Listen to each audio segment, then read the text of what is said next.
Hi everyone, my name is Tangwei. I'm 10 years old. Today I will show you about the invention of silly putty, or you could call them slam. Slam is another name simply. It was 1943, smack in the middle of World War II, and America had problem not enough rubbers. So they needed rubbers, needed it for everything. Like they need them for boots, for the mask, tires, gas mask, you name it. Gas mask is like maybe when the other people like throw some poison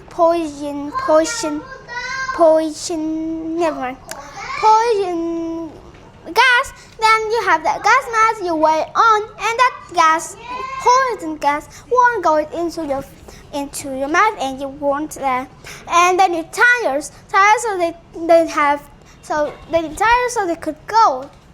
They use it like tanks. And your boots, like maybe it's rainy, so they cannot wear normal shoes. They need boots, so mud don't get in the shoes. And because in World War, people cannot have showers very much, so if you wear shoes, the mud will get all over your shoe, and it will be very dirty and sticky and yucky.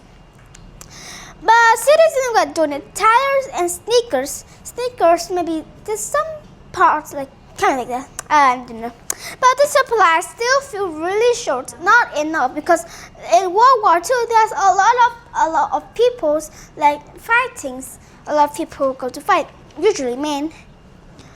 So to solve this problem, Dr. James Wright, a Scottish born, like he was born Scottish and he came to America, kind of like that. Scottish born engineer at General Electric figure, why not wipe up a new kind of rubber from scratch? Like the kind of rubbers that was using in tires and a lot of things. So why don't create a new kind of rubbers that could help them too? So from scratch. So he grabbed two unlikely ingredients: silicone oil, what is silicone oil, and boric acid, and get them a good mix. What he ended up with wasn't exactly war material. It bounced like a ball, like a bouncy ball, like this ball. I have a kind of bouncy ball, not really much bouncy. It is bouncy. It bounces really good. I cannot stretch. Now I don't think the slam had bouncy anymore, like this one. Wait, let's just okay here, like this, the bouncy ball. It bounced. So it bounced like a ball. It was called bouncy ball. It was made of, maybe it's scared of him. It bounced really high. So kind of that, it bounced like a ball, a bouncy ball, and it can stretch like tacky. What is tacky anyway? I don't know.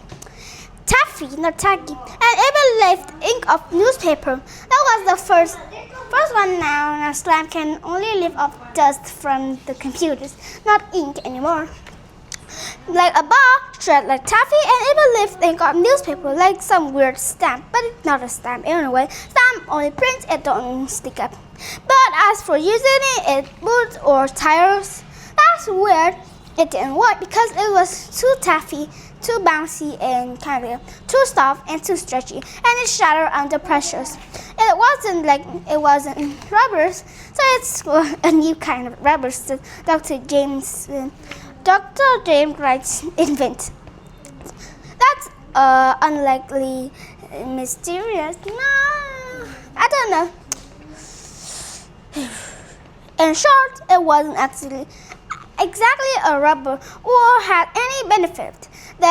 So Dr. James, they nicknamed, maybe the citizen nicknamed it Nutty Putty. That's a weird name, Nutty Putty. I don't know why this was Nutty Putty. I don't know. Sometimes even solid liquid. But for GE is the short for General Electric. General Electric, the one that the Dr. James worked, is it? Yes. it was mostly forgotten, except at office party where it became goofy little hit. Maybe he bring it there and it came that where it became a goofy little hit. Gas was squish it, but this gun can squish. It's not a slam anyway. It's just a bouncy ball. And squish it, stretch it, and press it onto the Sunday comics to copy Garfield's face. Garfield, it's kind of like a movie characters. I don't know, it's a cat or lion, and it was not really good. I think it was too fat. So Garfield is like this. It looked like a cat, and it looked like a lion, a tiger, so I don't know, but Garfield's face, it was a name. Maybe it was a hit movie from then. The war problem wasn't solved at all, but I accidentally invented something that kids would one day go nuts for. Now a lot of people like slime, but I don't like slime because it was sticky, and I don't know, but when we played, we should wash our hand, and I'm too lazy to wash our hand. I don't know why I don't like. One time I touched into slime a little bit, and I think it's pretty good, but I still don't like slime. Never. But one day I will like them, and something that the kids will go nuts for. That's why Peter Hodgson, that is a weird name, come in down on his luck, and man with a nose for nobody. That's maybe a rhyme or something, I don't know. He spotted the strange stuff that party and thought, this is potential. That strange stuff is nudie putty. Then Peter Hodgson, some gave it a new name. It's silly putty. I think nudie putty is better than this one, but never mind. I like the name slime more. Stuff it into a plastic Easter egg. Why don't into a box and it be Easter egg? And price it at $2 a pop. That's not really. I'm not American, so it's really expensive. $2 a pop. It's $50 in Vietnamese dollar. Vietnam though. At first, it flopped because a lot of kids didn't get it. Why would they buy a goo like an Easter egg when they can buy a toy car or bouncy ball like a football? But Hodgson didn't quit. He leaned into the ceiling. He showed the kid how to make wiggly worm and how to play with that things. But the stills were not really good. And until his real stroke of genius came in, that was really intelligent. He came in TV commercial, maybe programs or something like that. That's really, really good. And he came in TV commercial. And Silly Putty became an instant hit and flew away on the shelf.